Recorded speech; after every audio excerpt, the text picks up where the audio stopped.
Apple company నుంచి self driven cars రాబోతున్నట్టు చాలా కాలం నుంచి వార్తలు వింటున్నాం. కానీ ఈ విషయం గురించి యాపిల్ వాళ్ళ తరపు నుంచి ఎటువంటి అధికారిక ప్రకటన వెలువడలేదు.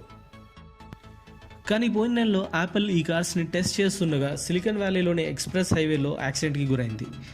సో ఈ యాక్సిడెంట్కి సంబంధించి కేసు కోర్టులో యాపిల్ ఫైల్ చేయడంతో Apple company self driven cars తయారు చేస్తున్నట్టు అందరికీ తెలిసిపోయింది.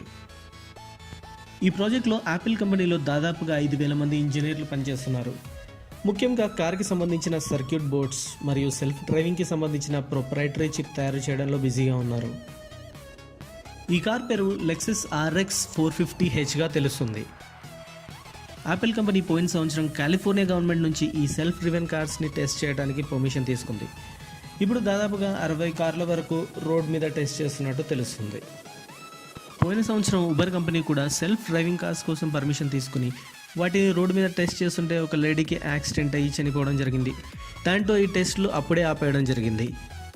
కానీ ఉబర్ ఈ సంవత్సరం తానికల్లా మళ్ళీ సెల్ఫ్ డ్రివెన్ కార్లు తెచ్చే ఆలోచనలో ఉన్నట్టు వార్తలు వెలువడుతున్నాయి. ఈ వీడియో మీకు నచ్చింది అనుకుంటున్నాను. ఇలాంటి వీడియోలు మీరు మరిన్ని చూడాలనుకుంటే ఈ ఛానల్కి సబ్స్క్రైబ్ చేసి పక్కన ఉన్న బెల్ సింబల్ని క్లిక్ చేయండి.